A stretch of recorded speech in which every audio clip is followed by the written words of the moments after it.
Mari kita berdoa. Bapa Surgawi, kami datang dengan satu pengakuan bahwa dasar hidup kami hanyalah di dalam firman-Mu. Biarlah Engkau berbicara kepada setiap kami pada saat ini, berkati hamba-Mu, urapi setiap kami. Kiranya hidup kami boleh diubahkan oleh kuasa firman Tuhan. Ini doa kami, demi Kristus Yesus Tuhan kami berdoa. Amin. Shalom Bapak Ibu Saudara-saudari. Saya mengajak kita untuk membaca ayat yang sudah saya bacakan tadi di awal ibadah. Kita sekarang membaca sekali lagi secara bersama-sama, saya sudah tampilkan di depan. Mari kita membaca 1, 2, 3, Matius 16 ayat 18. Dan aku pun berkata kepadamu, engkau adalah Petrus, dan di atas batu karang ini aku akan mendirikan jemaatku, dan alam maut tidak akan menguasainya. Bapak Ibu Saudara-saudari, di seluruh kitab-kitab Injil, istilah eklesia yang berarti gereja itu muncul hanya sebanyak 2 kali. Dan dua-duanya muncul dari mulut Tuhan Yesus sendiri. Yang pertama di dalam Matius 16 ini dan yang kedua di dalam Matius 18. Nah, dalam Matius 16 istilah eklesia itu merujuk kepada gereja yang universal atau biasa disebut invisible church. Gereja ini didirikan oleh Tuhan Yesus sendiri. Tuhan berkata, aku akan mendirikan gerejaku. Jadi ini didirikan oleh Tuhan Yesus sendiri. Sedangkan gereja yang di Matius 18 itu gereja yang didirikan oleh murid-murid Tuhan Yesus di berbagai tempat, di berbagai waktu. Yaitu gereja lokal. Di Matius 16 ini gereja universal. Gereja ini gereja yang muncul di pengakuan iman rasuli. Di bagian mana? Aku percaya kepada gereja yang kudus dan am. Istilah am berarti gereja yang universal, gereja yang invisible, gereja yang didirikan oleh Tuhan Yesus sendiri. Hari ini saya ingin secara khusus melihat di dalam Matius 16, apa sih yang Tuhan Yesus maksud dengan gerejaku atau jemaatku. Ya, saya tidak akan membahas mengenai gereja lokal, tapi kita akan melihat bersama-sama apa sih gereja universal itu. Kita sudah sangat familiar ya dengan istilah eklesia ini. Di dalam bahasa Yunani, ini artinya gereja. Ek itu berarti out, kaleo berarti called, jadi dipanggil keluar. Kita udah sering dengar ini dari mungkin komisi remaja, komisi pemuda, khotbah umum, kita udah sering sekali mendengar. Dan kita udah tahu gereja adalah orang yang dipanggil keluar dari dunia untuk bersaksi bagi Allah. Namun hari ini, jujur, kalau kita mau melihat kondisi gereja-gereja kebanyakan di seluruh dunia, bahkan di Indonesia, ada fenomena di mana gereja itu justru menjadi komunitas yang dipanggil keluar dari dunia untuk masuk ke dalam zona nyaman. Bukan dipanggil keluar dari dunia untuk bersaksi, tapi dipanggil keluar dari dunia masuk ke dalam zona nyaman. Kesaksian bagi dunia dikerdilkan menjadi program-program misi setahun sekali, ada bulan misi, kemudian beberapa hamba Tuhan akan visit gereja sana, kemudian kita akan berikan donasi kepada lembaga-lembaga misi. Kita mengerdilkan misi menjadi mirip dengan diakonia. Pokoknya kalau bulan misi kita kasih sumbangan ke gereja mana, ke lembaga misi mana. Kita udah nggak bisa bedakan mana marturia, mana diakonia. Kata marturia itu berarti martir ya. Kita tahu orang-orang yang menjadi martir adalah orang yang mati, orang yang kehilangan nyawanya karena imannya. Mengapa kita bisa sampai di titik ini? Mengapa kita bisa menjadi gereja yang tidak mengerti lagi apa artinya menjadi gereja yang sesungguhnya? Menurut saya, karena kita belum memahami istilah eklesia ini sebagaimana Tuhan Yesus memahaminya. Dalam perenungan saya memikirkan ya, waktu Tuhan Yesus menyebut jemaatku di ayat yang kita baca tadi, aku akan mendirikan jemaatku, gerejaku. Kira-kira Tuhan Yesus pakai istilah apa? Kita tahu eklesia ini bahasa Yunani, Dan ini ditulis oleh para rasul. Jadi para rasul mencatat Injil, mencatat surat-suratnya, mereka pakai bahasa Yunani. Tapi Tuhan Yesus sepertinya tidak berbicara dalam bahasa Yunani. Tuhan Yesus mengajar bahasa Aram atau bahasa Ibrani kemungkinan. Jadi tidak mungkin Tuhan Yesus mengucapkan kata eklesia. Kata apa sih yang muncul dari mulut Tuhan Yesus? Waktu dia mengatakan jemaatku, istilah apa sih yang keluar dari mulutnya? Ada beberapa kata di dalam bahasa Aram yang mungkin diterjemahkan ke dalam eklesia ini. Salah satunya adalah kehila. Nah, dalam bahasa Aram kehila, dalam bahasa Ibrani kahal. Saya lebih suka bahasa Ibraninya karena lebih gampang dicari di Perjanjian Lama. Kalau kehila bahasa Aram di dalam Perjanjian Lama tidak ada. Tapi kalau bahasa Ibrani kahal, ya diterjemahkan jemaat. Ini kita gampang cari di Perjanjian Lama.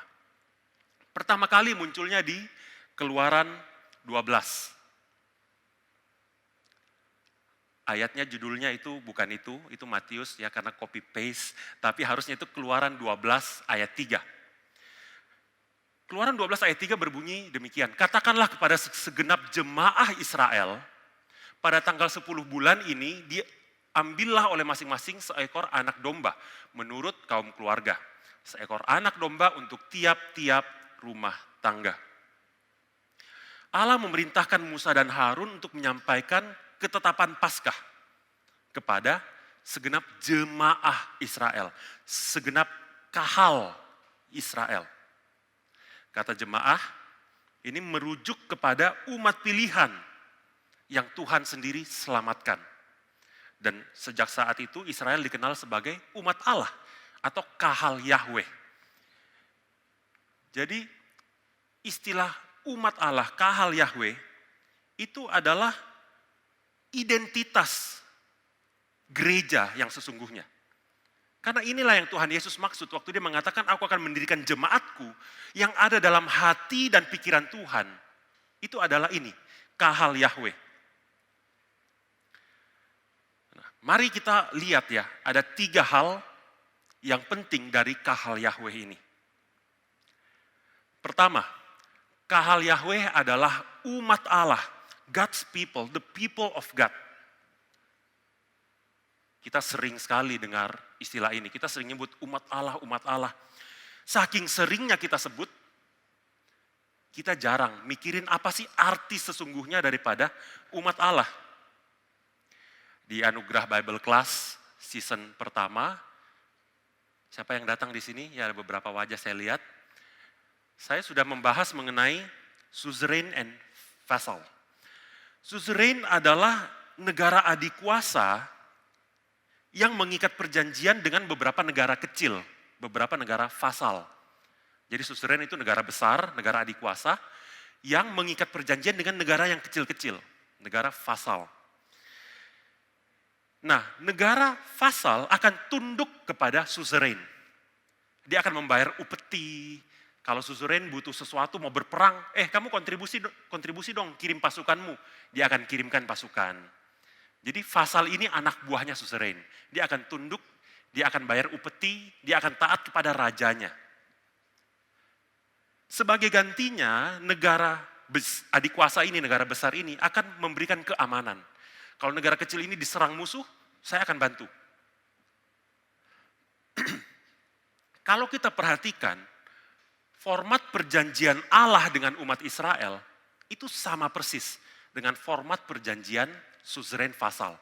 Negara adikuasa, negara besar dengan negara kecil. Ya, ini format perjanjiannya sama. Kalau kita buka di dalam Yeremia 7 ayat 21 sampai 28, tapi di sini saya cantumkan sampai 24 saja. Firman Tuhan berbunyi demikian. Tambah sajalah korban bakaranmu kepada korban sembelihanmu dan nikmatilah dagingnya. Sungguh pada waktu itu aku membawa nenek moyangmu keluar dari tanah Mesir. Aku tidak mengatakan atau memerintahkan kepada mereka sesuatu tentang korban bakaran dan korban sembelihan. Hanya yang berikut inilah yang telah kuperintahkan kepada mereka.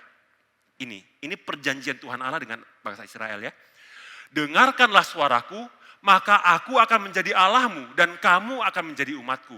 Dan ikutlah seluruh jalan yang kuperintahkan kepadamu supaya kamu berbahagia. Dari sini kita bisa melihat Allah menuntut bangsa Israel untuk mendengar suaranya dan taat kepadanya. Sebagai gantinya, mereka akan menjadi umat Allah dan hidup mereka akan berbahagia. Allah akan memberkati mereka dan mengaruniakan keamanan, kesuburan tanah, bebas dari penyakit, dan seterusnya. Ini perjanjian. Kamu dengar suaraku, aku jadi Allahmu. Kamu jadi umatku, aku akan memberkati kamu. Ini perjanjian antara fasal, suzerain, ya negara adik kuasa, dengan fasal. Tuhan Allah dengan bangsa Israel. Sebagai eklesia, sebagai kahal Yahweh, kita adalah fasal. Kita adalah orang-orang yang harusnya menundukkan diri dan taat kepada Tuhan Allah. Realitanya, kita cenderung menuntut Allah menjadi suzerain untuk berintervensi di dalam setiap kesulitan dan ancaman yang kita hadapin. Tuhan, ada ancaman nih, kamu kan suzerain, tolong saya dong, lindungi saya dong, selesaikan masalah saya dong. Kita cenderung suka gitu kan, tuntut Tuhan. Tuhan, kamu kan raja, kamu kan berdaulat, kamu berkuasa, kamu suzerain saya, tolong saya. Pertanyaannya, apakah kita sudah menempatkan diri sebagai vasalnya, sebagai orang-orang yang tunduk mendengar suaranya, taat sama Tuhan? Kita mau dia jadi raja dan melakukan kewajibannya sebagai raja. Memberkati kita, menyediakan segala yang kita perlukan. Tapi kita tidak mau menjalankan kewajiban kita sebagai subjeknya. Hari ini, saya mengajak kita semua untuk mengingat ini baik-baik. Sebelum kita tuntut Tuhan Allah bertindak sebagai raja, sebagai Tuhan, sebagai suzerain, mari kita tempatkan diri sebagai subjeknya, sebagai vasalnya, sebagai umatnya. Ini poin yang pertama. Poin yang kedua,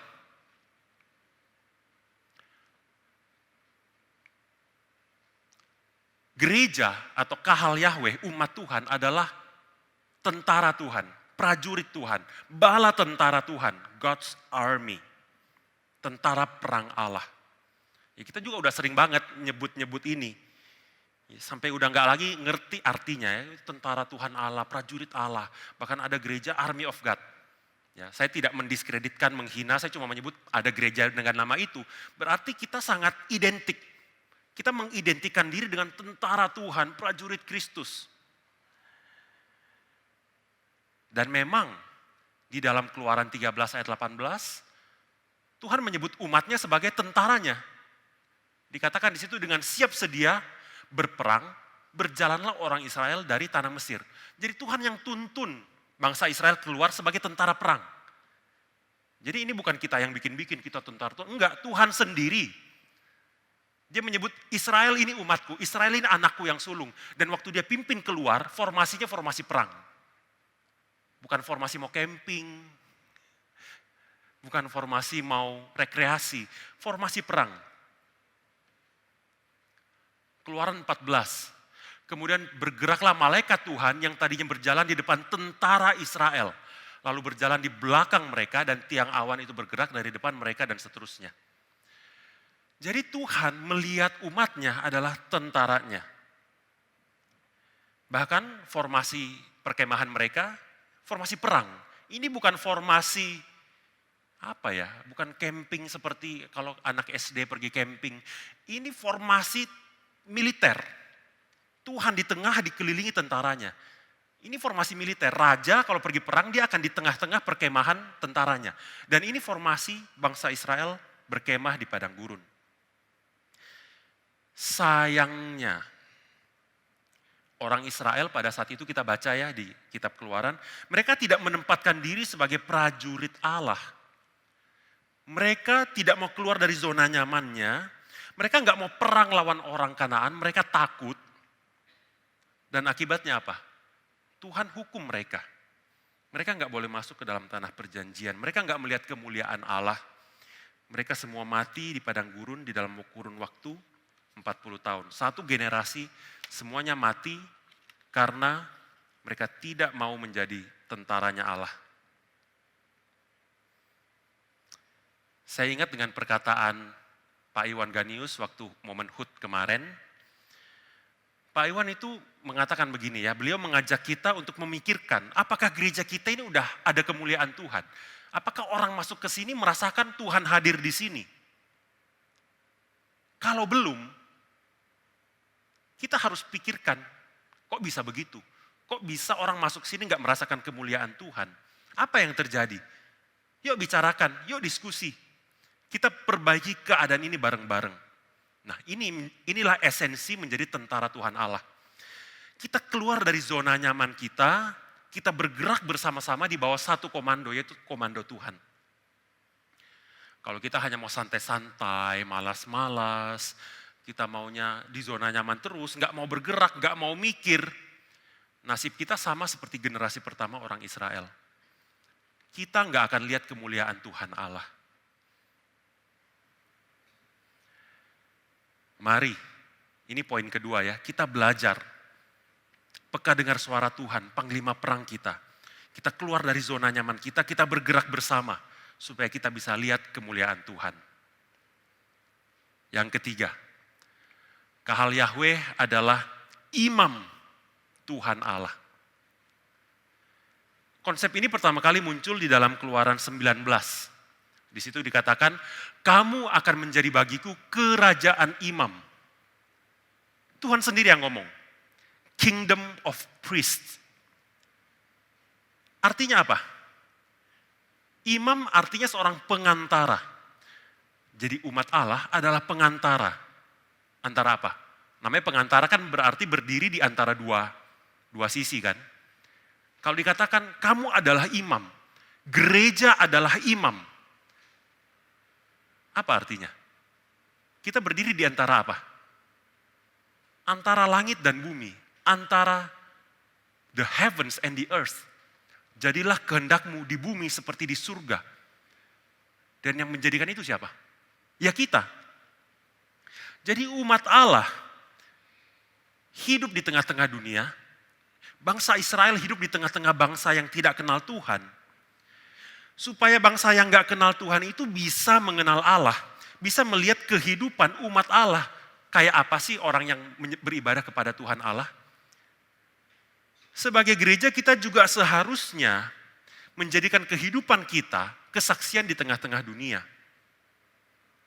Apakah melalui interaksi pribadi dan komunal secara komunitas di tengah-tengah RT 2 sini, di tengah-tengah Kelurahan Petojo Selatan sini. Apakah kita itu sudah menjadi saksi Tuhan? Apakah orang-orang sekitar kita bisa kenal Tuhan melalui kita? Kalau orang membenci kita karena Kristus, kalau mereka nggak suka dengan pola hidup kita, yang nggak suka korupsi, yang nggak suka sogok menyogok, yang pokoknya beda dengan budaya di luar, berarti itu berhasil ya. Berarti orang lihat dan orang recognize, ini beda, meskipun ujung-ujungnya membenci. Tapi kalau orang jadi benci Tuhan Yesus karena kita, nah kita harus pertanyakan, berarti kita belum jadi kesaksian. Mereka suka sama kita, tapi mereka benci sama Tuhan. Itu jadi lucu. Apakah hidup kita sudah sedemikian kudus sampai orang-orang dunia itu membenci kita? Ya, tapi di saat sama mereka melihat kehidupan orang yang beribadah kepada Kristus. Orang yang ada Kristus di dalam hidupnya. Ini poin yang terakhir. Jadi umat Allah itu adalah God's people, God's army, and God's priest. Jadi kesimpulannya apa? Kesimpulannya, ketika Tuhan Yesus menyebut gerejaku, ketika Tuhan mengatakan jemaatku, apa yang ada di dalam pikiran dan hatinya? Yang Tuhan Yesus maksud dengan jemaatnya, dengan gerejanya, dengan kahal Yahweh, adalah sekumpulan orang yang mendengar suaranya, taat kepadanya, keluar dari zona nyaman, melangkah bersama sebagai satu pasukan di bawah satu komando demi menghadirkan kemuliaannya. Supaya semua bangsa di bumi mengenal siapa itu Tuhan Yesus Kristus. Dan sebentar kita akan mendengar kesaksian dari beliau adalah misionaris kita. Dan saya rasa beliau bisa menunjukkan ya poin-poin yang konkret dari semua yang sudah saya paparkan ini. Dengar suara Tuhan, ikut pimpinan Tuhan, taat sama Tuhan, keluar dari zona nyaman. Menyentuh kehidupan orang-orang di luar sana. Seperti apa sih konkretnya? Tidak semua kita tentu harus jadi misionaris. Kalau semua kita jadi misionaris, siapa donaturnya? Tapi poinnya adalah setiap kita perlu memikirkan konkretnya gimana sih dalam kehidupan kita melaksanakan semua poin-poin ini. Ini pertanyaan besar buat kita, maukah kita? Apakah kita mau dengar suara Tuhan? Apakah kita mau taat? Apakah kita mau keluar dari zona nyaman? Bergerak di bawah komando Tuhan?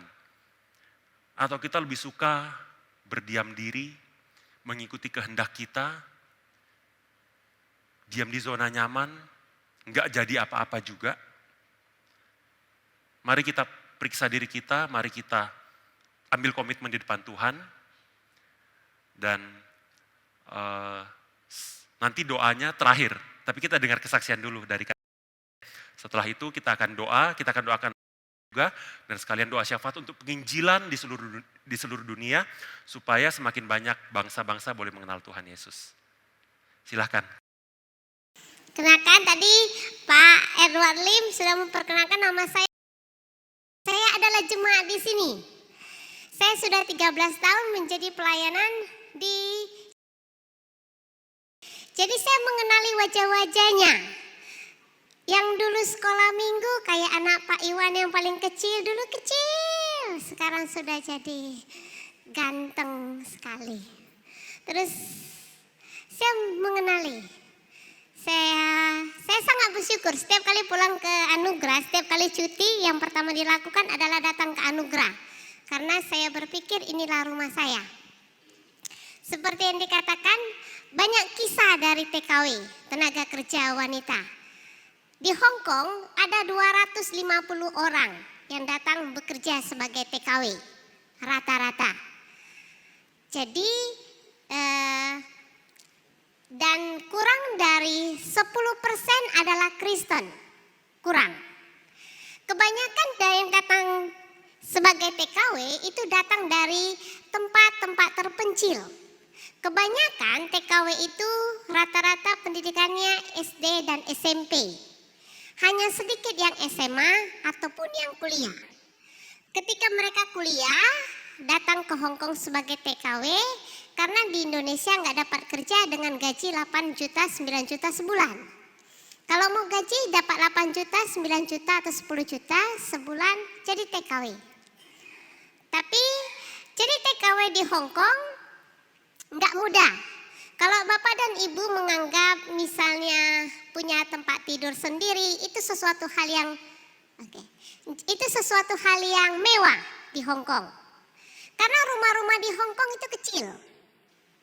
Rumah-rumah di Hong Kong itu kecil. Beberapa teman, anak-anak yang saya datang, itu tidur di depan kamar mandi. Atau ada yang sempat tidur di rak sepatu. Atau tidur di ruang tamu. Jadi kalau majikannya nonton atau anaknya nonton, nggak bisa tidur sampai itu selesai, yaitu sekitar jam 12, jam 1 malam. Jadi sesuatu hal yang nggak mudah. Meninggalkan rumah dengan mengirimkan uang, saya sering kali nanya begini, kalau sudah lama di Hong Kong saya nanya, anaknya berapa? Anaknya 2, 3, 4, atau 1, begitu ya. Terus saya akan nanya, suaminya berapa? Anak 2 bisa dari 2 suami. Anak 2 bisa punya 3 suami. 1 lagi belum. Karena ketika dia menikah langsung ke Hong Kong, gak punya anak. Begitu. Jadi kehidupan para TKW bisa dikatakan mereka punya uang, tapi mereka butuh Tuhan. Kita menjadi orang percaya, saya latar belakang Kristen. Saya agak berbeda kesaksiannya dengan yang tadi sepagi. Saya dari keluarga Kristen. Kita ketika jadi orang keluarga Kristen, kita nggak bisa mengerti pindah agama itu bagaimana. Pindah kepercayaan itu bagaimana. Dan kalau kita pindah, seperti apa rasanya kembali ke keluarga yang nggak percaya dan kita tahu keluarga kita kalau mati masuk neraka. Kita terlalu nyaman. Saya sering Bapak, teman-teman ya adik-adik gitu ya, karena saya umurnya 47, mungkin seusia dengan banyak orang tuanya di sini. Kita harus memikirkan ini orang udah percaya atau belum. Seperti itu. Saya kadang ketika datang di center itu sering memikirkan bahwa ini teman-teman ini punya uang, tapi nggak punya Tuhan. Mereka berpikir mereka punya Tuhan, tapi mereka sebenarnya nggak punya Tuhan. Mereka sadar kalau mati masuk neraka, karena masuk surganya mudah-mudahan. Punya Yesus lah yang membuat kita percaya akan keyakinan keselamatan. Tetapi kalau kita nggak percaya itu, bagaimana memberitakannya? Saya tadi pagi mengatakan hati Tuhan itu pada jiwa, pada manusia. Concern of people, itu Pipka katakan. Perhatian pada jiwa. Ketika manusia Tuhan jadikan, Allah menjadikan manusia itu sangat baik. Ciptaannya baik, menciptakan manusia itu baik. Ketika manusia memilih jatuh dalam dosa, Yesus tidak tinggal diam. Aku akan menyelamatkannya, aku akan membayar akan dosanya. Pekerjaan Yesus selesai, naik ke surga, kita baru saja merayakannya, Roh Kudus turun. Karena Roh Kudus tahu manusia nggak bisa bersaksi tentang Yesus. Menjadi saksi tidak bisa tanpa Roh Kudus. Sehingga Roh Kudus turun kepada setiap orang yang percaya untuk apa? Untuk menjadi saksi. Karena itu Yesus katakan pergi, jadilah saksi untukku. Seperti apa yang kita saksikan kalau kita nggak pernah mengalami pindah agama? Jadi Bapak dan Ibu, saya berharap punya kesaksian di mana walaupun aku keluarga Kristen, aku memilih menjadi Yesus. Kenapa? Saya menjadi orang Kristen karena saya nggak mau masuk neraka. Keluarga saya susah. Jadi saya ngasih tahu kesaksian saya. Keluarga saya susah. Saya ketika kecil berdoa, Tuhan, saya nggak mau. Udah hidup susah, mati masuk neraka. Benar nggak? Double, triple. Benar nggak? Udah jatuh ketimpa tangga. Jadi saya sekolah minggu. Begitu, Bapak dan aku yakin Bapak dan Ibu ini adalah sekolah minggu dulunya. Jadi itu juga yang saya saksikan kepada teman-teman. Dan saya mendengar ketika saya kecil untuk menjadi percaya pada Yesus. Percaya padaku, maka kau selamat. Dan itulah yang saya pegang ketika saya kuliah, masuk di IKIP Jakarta yang sekarang UNC, itu ada panggilan untuk para mahasiswa menerima Yesus. Dan saya ingat akan kisah itu. Dan saya mengatakan, aku orang berdosa, aku butuh juru selamat. Yesus selamatkan aku. Jadilah Tuhan atas hidupku. Itulah kesaksianku. Itulah juga yang aku ceritakan. Kadang kita bersaksi itu apa yang mau kita saksikan? Kalau di pengadilan, saksi yang kita cari adalah saksi yang menguntungkan. Dan Yesus memilih kita untuk menjadi saksi yang menguntungkan. Sama seperti Pak Edward Lee mengatakan, kalau kita di penjara karena salah kita nggak bisa menjadi saksi. Tetapi kalau kita dihina, bukan karena kita berbuat salah, karena Yesus, itu menjadi saksi yang bagus. Jadi saya mau hari ini, ketika duduk saya berpikir, Tuhan aku mau hari ini kita berpikir untuk menjadi agen misi. Agen misi bukan cuma pergi seperti Pak E, pergi semua menjadi misionaris, tidak. Saya butuh yang jadi donatur, saya butuh jadi pendoa. Saya butuh untuk teman-teman mensupport yang ada di depan. Tetapi menjadi saksi adalah tugas kita semua. Tidak tugas saya sendiri, tidak tugas Pak Lim atau Pak Prana atau Bu Natasa, tapi tugas semua yang mengatakan Yesus adalah Tuhan dan Juru Selamatnya. Yesus yang mengatakan, aku percaya pada Yesus. Karena yang di luar Yesus, apapun kepercayaannya adalah kepercayaan yang salah.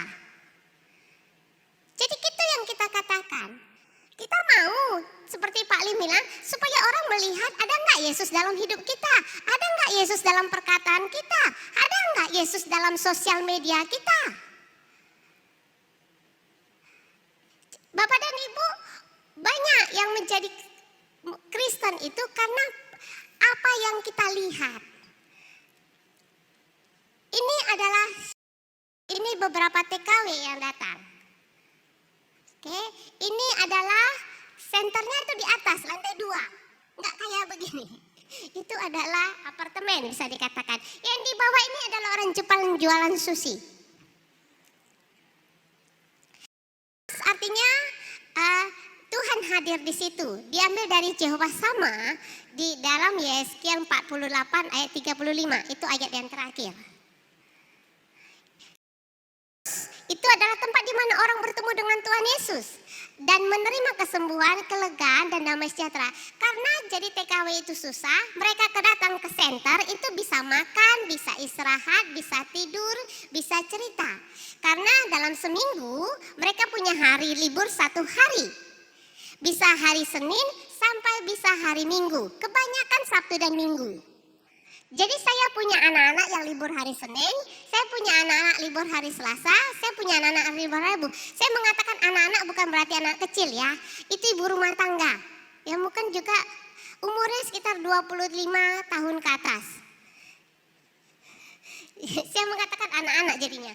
Jadi saya berdua dengan teman saya namanya. Ini ketika senternya lagi COVID kita ibadah. Jemaat kami sedikit. Yang Kristen sedikit. Itu sekitar 15 orang. Tetapi yang Muslim, kami terbuka dengan yang Muslim untuk datang ke gereja. Jadi kami memiliki 3 kamar. Yang di situ adalah kamar-kamar. Jadi ketika kami ibadah, mereka masuk ke kamar. Untuk bisa istirahat atau tidur. Di kamar itu ada tempat tidur bunk bed. Tempat tidur tingkat. Jadi kalau mereka mau ibadah boleh ikut. Kami sangat welcome. Ini adalah ketika Lebaran Cina. 2 orang bule yang di situ itu adalah misionaris di Cina untuk orang Tibet. Ini adalah teman-teman hari Rabu, saya mengatakannya. Ini teman-teman hari Jumat. Jadi kalau Bapak dan Ibu melihat ini makanan yang super murah di Indonesia, itu mahal di Hong Kong. Di restoran Indonesia, 1 piring kangkung itu 100.000. Jadi tempe ini kalau di sini 10.000 mungkin atau 5.000, di situ itu sekitar itu kalau dirupiahkan 24.000. Jadi ya, ini adalah acara hari Sabtu kami ke pantai karena Cungcau itu adalah pulau kecil. Ini adalah baptisan. Ini Bu Saina. Saya mau mengatakan Bu Saina jadi orang percaya di Hong Kong. Karena apa? Dia juga mengalami mimpi sebelumnya. Tetapi dia memiliki majikan yang orang Kristen yang baik. Itulah yang membuat dia jadi terbuka. Dia sudah terbuka sebelumnya. Dia memiliki majikan yang mengerikan ketika di Arab. Ibu Saina itu memiliki majikan yang mengerikan ketika di Singapura. Ibu Saina itu memiliki majikan yang mengerikan ketika di Hong Kong. Sebelum dia punya majikan di Cungcau. Ketika dia pulang, dia berdoa dalam agamanya Muslim. Tuhan, aku percaya Engkau ada. Aku percaya aku bisa berhasil. Gagal itu maksudnya dia di PHK, diputuskan kontraknya, harus keluar lagi, nggak punya uang, suaminya kawin lagi, begitu. Anaknya nggak disekolahkan oleh suami, jadi itu. Jadi Bu Saina ini percaya, ketika dia pulang, dia menginjili keluarganya, sesuatu hal yang nggak bisa kita lakukan. Dia berkata, aku sekarang sudah punya juru selamat yaitu Yesus. Pernahkah nggak kita ngomong begitu kepada teman kita yang muslim? Men-sharingkan iman kita. Dan ketika dia pulang, dia menceritakan itu. Saya mengatakan agent misi, seperti cerita perempuan Samaria. Perempuan itu ketika ketemu dengan Tuhan Yesus meninggalkan tempayannya di situ lalu pergi ke kota dan berkata kepada orang-orang di kampungnya, di kotanya, mari lihat, di sini ada seorang yang mengatakan padaku segala sesuatu yang telah kuperbuat. Mungkinkah dia Kristus? Maka mereka pun keluar kota lalu datang kepada Yesus. Siapa yang pernah kita bawa datang kepada Yesus? Tapi Yesus memakai perempuan Samaria itu. Kita ada berkata seringkali pengkhotbah di sini mengatakan kita adalah alat Tuhan, tapi pernahkah kita menjadi alat yang baik? Yang mengatakan, mari percaya pada Yesus, mari aku doakan. Pernahkah itu kita lakukan?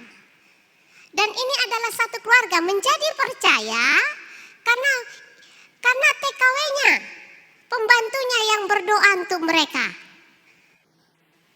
Ini pembantunya yang melayani di rumah itu, yang berdoa. Dan mereka percaya karena pelayanan pembantunya di rumah itu. Jadi orang di Hong Kong itu kan gak semuanya Kristen. Kebanyakan adalah ateis dan Konghucu atau Buddha.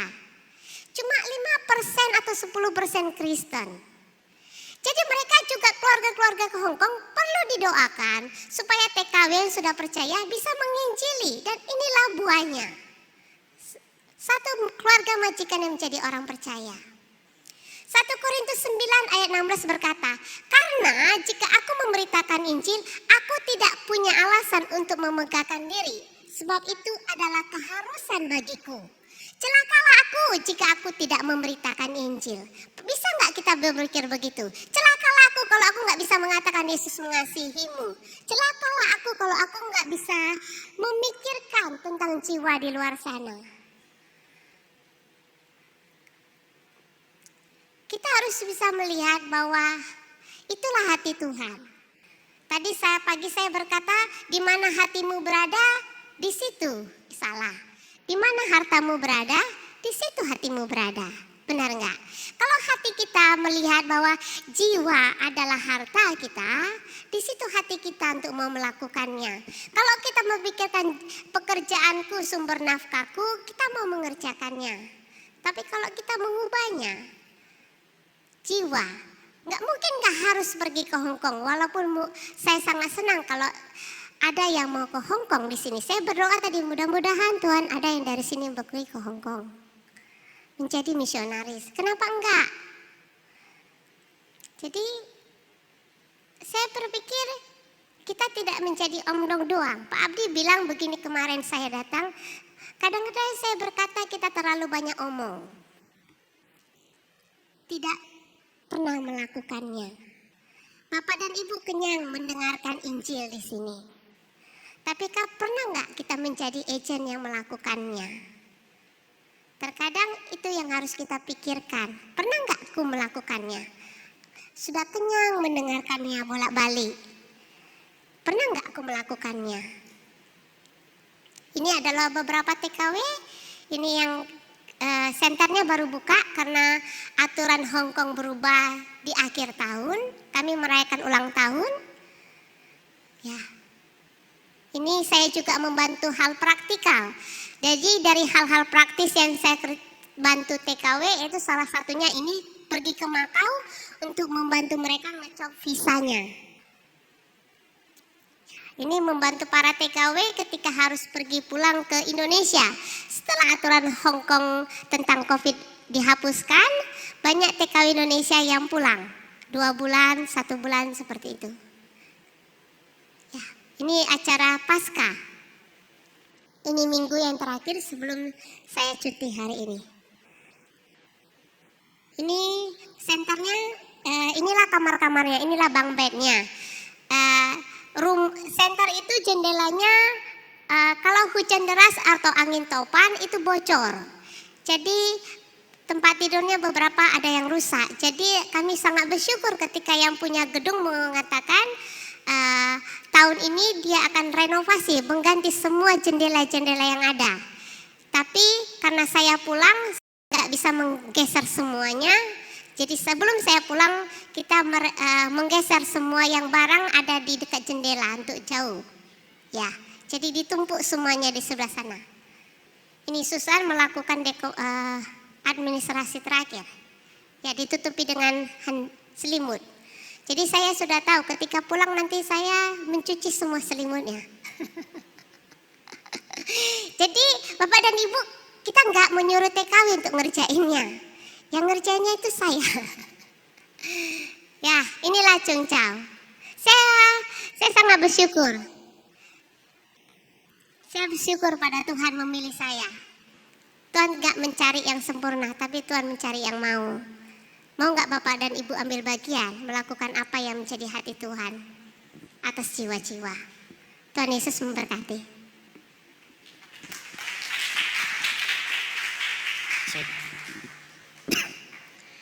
Bapak Ibu, mari kita bangkit berdiri, kita mau berdoa, kita akan doakan juga Kak. Dan juga kita berdoa syafaat. Kak, boleh berdiri di depan, kita akan doa. Ya. Mari sama-sama kita mengarahkan hati kita kepada Tuhan, kita berdoa. Bapak Surgawi, kami bersyukur untuk firman Tuhan boleh mengingatkan kami siapa identitas kami sebagai gereja Tuhan, sebagai umat Tuhan, sebagai tentara Tuhan, sebagai imam-imam Tuhan. Tuhan, tolong setiap kami menghayati firman ini dan menghidupinya. Kiranya Roh-Mu yang kudus, yang terus memampukan kami, yang terus mengingatkan kami. Kami berdoa untuk penginjilan, termasuk Kak di Chung Chao. Semua yang dikerjakan kiranya Tuhan berkati, Tuhan yang mampukan, lindungi dari segala mara bahaya. Kami tahu penginjilan tidak mudah. Mungkin ada tantangan di sana sini, ada kebutuhan di sana sini. Kiranya Tuhan yang cukupkan untuk penginjilan di mana-mana semua hamba-hamba Tuhan yang Tuhan sudah panggil, Tuhan percayakan, Tuhan yang mampukan, Tuhan yang sertai, Tuhan yang lindungi, Tuhan yang cukupkan kebutuhan mereka. Kiranya semua kegiatan penginjilan, semua lembaga misi di seluruh dunia, termasuk di Indonesia juga, boleh semakin hari semakin berkembang, semakin hari semakin hidup, semakin hari semakin banyak menjangkau jiwa, supaya nama Tuhan boleh dipermuliakan. Ini doa kami, Tuhan yang berkati setiap kami, demi Kristus Yesus Tuhan kami berdoa. Amin.